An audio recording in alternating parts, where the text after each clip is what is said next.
iliyofuata mechi na Azam FC wakapoteza. Kilio kikubwa kilichobaki kwa mashabiki wa Simba ni Matola hawafai, Mangungu hawafai, wengine wameenda mbali zaidi mpaka kwa Ahmed Ally pamoja na mwekezaji wa Simba Sports Club. Ni moja ya njia ya kupotea kwa Simba hivi sasa? Hapana, na kama viongozi watafuata na matakwa ya mashabiki basi watakuja kupotea, lakini Simba ukiangalia kwenye ligi hawajafanya vibaya kwa sababu wamepoteza mchezo mmoja tu kwenye michezo mitano. Na ukiangalia hata wewe mtani wake amesale moja, kashinda mechi 4. Kwa hiyo ukiangalia point hazijapishana sana na bado ligi ni mbichi kabisa, ndio kwanza tunaanza ligi, yani mzunguko hata nusu bado. Kwa hiyo huwezi kusema Simba amefanya vibaya, ila wana haraka. Unajua ametoka mwalimu Fadlu kwenda kwenye mwalimu wa mzee wa Tatu, wamefanya haraka sana kumfukuza Tatu kwa sababu mimi naona vision yake ilikuwa kubwa sana na alikuwa anafanya yani anabadilika kutokana na mechi anayokutana nayo. Kwa hiyo ni mwalimu wa mbinu wa namna hiyo, ni mwalimu mzuri sana. Kwa hiyo Simba anachokifanya sasa hivi kama ataenda na mashabiki basi ndo watazidi kupotea, lakini viongozi wasimame kama viongozi, wafanye kile ambacho kinatakiwa kufanyika. Kwa hiyo unashauri Mangungu aendelee kuwepo. Mangungu maana yake ni mitano tena. Ukiangalia Simba kwenye pichi wanatengeneza nafasi nyingi, wanashindwa kuzitumia. Kwa hiyo kwenye pichi sijui kama Mangungu anahusikaje, lakini ukiangalia wanatengeneza nafasi lakini wachezaji wenyewe wanashindwa kuconcede kuyatengeneza kwa mabao. Kwa hiyo ni makosa tu ya wachezaji na wala sio Mangungu, kwa sababu ukiangalia mechi wanaiandaa vizuri, wanatoka kwenye hoteli kubwa, wanafanya maandalizi makubwa kwa ajili ya mechi. Kwa hiyo Mangungu anacheza sehemu yake, lakini wachezaji ndio wanaomwangusha. Upande wa pili, maana walitamani kumpa kibarua moja kwa moja Suleiman Matola, na nyinyi ni miongoni ambao mlikuwa mnatamani kocha Mitatu aendelee kubaki ili aje akutane na nyinyi mwezi wa 3, mumpe haki yake ya msingi ndio amfukuze. Mnasema wamefanya haraka sana kumfukuza. Wamefanya haraka, lakini nadhani isingekuwa rahisi sisi kumfunga yule kocha kwa sababu ana mbinu. Ingekuwa ngumu kidogo kwa sababu ukiangalia ni dabi, alafu anaziweza kuzicheza dabi kwa sababu huko anakotoka nako alikuwa anafanya ushindani na vikosi vyake vilikuwa vidogo kama kuliko Simba Sports Club. Lakini amepotea kabla ya hiyo dabi kufika, maana yake alishaanza kupoteza mwelekeo. Mechi 2 kufungwa kwa Simba sio kawaida, kupoteza Benjamin Mkapa Simba. Unajua tunasema Simba ni timu kubwa, ni sawa, lakini kwa aliyepoteza naye unaangalia mtu aliyepoteza naye yupoje kwenye ukiangalia kwenye mpira Afrika. Hapa ni klabu ambayo imejipambanua na imejitengeneza. Kwa hiyo Simba kupoteza kwa zile mechi za kimataifa, moja ugenini, moja nyumbani, unaangalia ni mistake tu, lakini sio kwamba imepotea kabisa, kwamba wanarudi wanaweza wakasimama wakakaa sehemu nzuri wakaendelea wakiwa na umoja, lakini makelele yakianza hivi ndo wanazidi kupotea. Dimitri Pantev ndo amefanya Simba wewe nagawa utamu tu. Ungekuwa na uvumilivu wa kiasi gani kuendelea kubaki naye? Maana Simba anagawa utamu tu sasa hivi. Inawezekana ukasema hivyo kwa sababu kafungwa mechi 2, akarudi kwenye ligi. Matola tena akapoteza mechi 1, jumla mechi 3, lakini kwenye mpira mechi 3 si chochote kwa sababu unaweza kuchukua ubingwa na mechi 1 umefungwa, unaweza kuchukua ubingwa umefungwa mechi 5. Kwa hiyo ni namna tu mechi zingine unavyoziendea na kujiandaa. Lakini kuchukua ubingwa anategemea na mpinzani wako ambaye yuko vipi. Wakiangalia moja kwa moja sasa hivi kumwangalia Dar es Salaam Africans jinsi mwenendo wake, wakimwangalia hawaoni kabisa kama anaenda tena kupoteza pointi kwa mwenendo wa Yanga. Huwezi kusema hatuwezi tena kupoteza pointi kwa sababu ukiangalia juzi tumeshinda 1-0, lakini ukiangalia ni dakika za mwishoni kabisa, lakini ukiangalia nafasi tumetengeneza chache vile vile.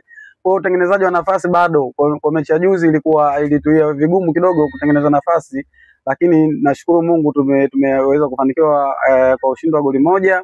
Sio haba, kikubwa pointi 3 tunaondoka, lakini tangu mwanzo nilivyokuambia bado ligi ni changa, bado ligi ni mechi ni chache tulizocheza. Kwa hiyo uwezo kusema kumpoint mtu moja kwa moja huyo anaweza kwenda kwa bingwa, kwa sababu ukiangalia hata wewe Fountain Gate mwenyewe anaonyesha upinzani, Simba Sports Club, Azamu mwenyewe anaitaka ligi, Yanga mwenyewe yuko hapo. Kwa hiyo ni ligi inakuwa nzuri, inafurahisha kwa sababu watu wanapambana uwanjani. Kwa Simba Sports Club bado hawajapotea kwa sababu wana tofauti na mechi 2 tu ukiangalia na Yanga Afrika ambayo mpinzani wake kamzidi pointi 2 tu. Kwa hiyo ni bado ukikutana wenyewe kwenyewe wanakutana. Kwa hiyo mechi mbili anaweza akazipunguza na sisi tukadaiwa pointi moja kama Yanga, kama atatufunga Yanga Afrika. Bwana, ndani ya Sportbite mimi ni Mula 28, so tunaendelea kupiga stori mbili tatu hapa za kubadilishana mawazo na shabiki wa Dar es Salaam Africans. Lakini kwa upande wa timu yako unaiona vipi sasa timu yako? Tunaizungumzia Yanga Afrika, maana ligi imesimama. Baada ya ligi kusimama, maana yake sio muda mrefu dirisha litafunguliwa la usajili, dirisha dogo la usajili litafunguliwa. Katika wachezaji ambao mmesajili tripu hii, inaonekana kuna mchezaji ambaye anaonekana ni wazi ni Kisinda, ambaye mwenye rasta tu, mbadiliko muonekano, mmemuongeza Kisinda mwingine kwenye timu ambaye ana rasta tu yeye. Unamuonaje kwanza huyu Kisinda mwenye rasta?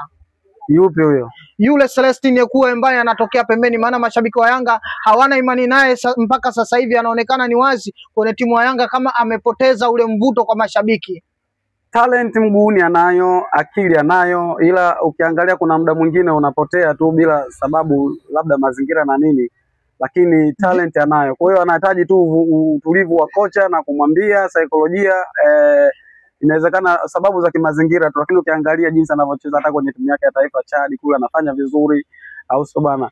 Sasa sijajua wapi anapotea, mazingira yapi anamfanya ashindwe kwenye ubunifu. Ubunifu ni huo, unaona kabisa mtu anataka kuingia kwenye box, unaona kabisa mtu anataka amtambuke mtu apige shuti. Kwa hiyo ni watu tu, ukiangalia mabeki na wenyewe tunaweza kuwasifia, wanafanya kazi yao vizuri, kwa sababu na wenyewe wana train kuja kuwazuia. Unajua watu wakiwa kwenye training season session wana train ili kuja kuwazuia watu.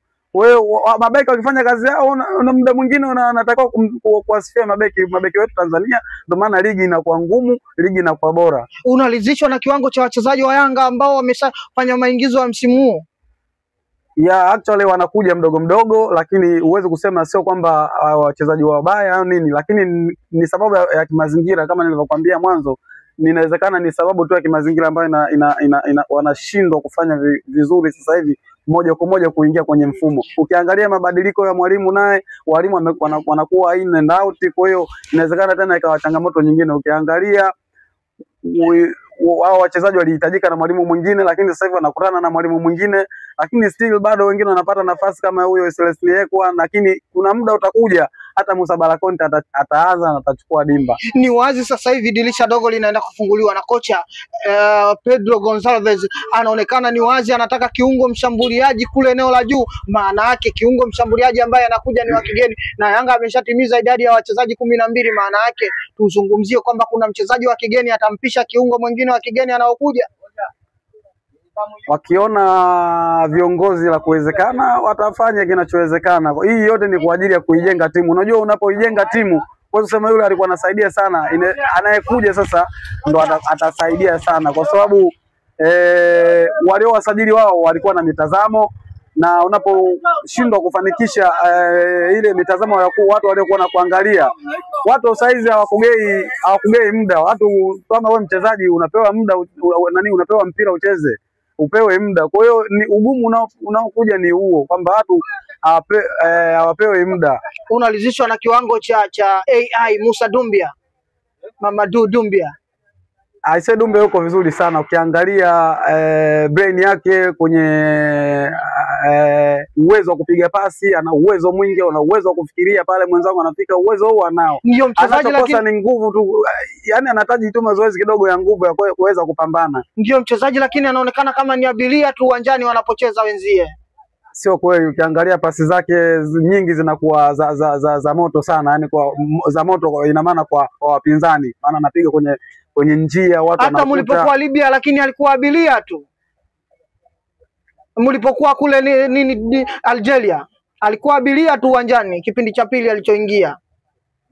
Alifanya kazi yake. Huwezi kuona muda mwingine timu ikiwa inashambuliwa sana, kwa sababu wale walijaribu kushambulia sana, na unapokuwa nyuma ya mpira unasubiri kushambulia kwa nidhamu, huwezi kuwaona wachezaji kama hao wakirelax sana katikati ya uwanja, kwa sababu muda wote wako nyuma ya mpira, na hata mipira ile ikipigwa wananyang'anywa, kwa sababu wanakuwa wachache, wanakuwa na kundi kubwa la wapinzani, wanakuwa wachache kule mbele, kuna kundi kubwa la mpinzani.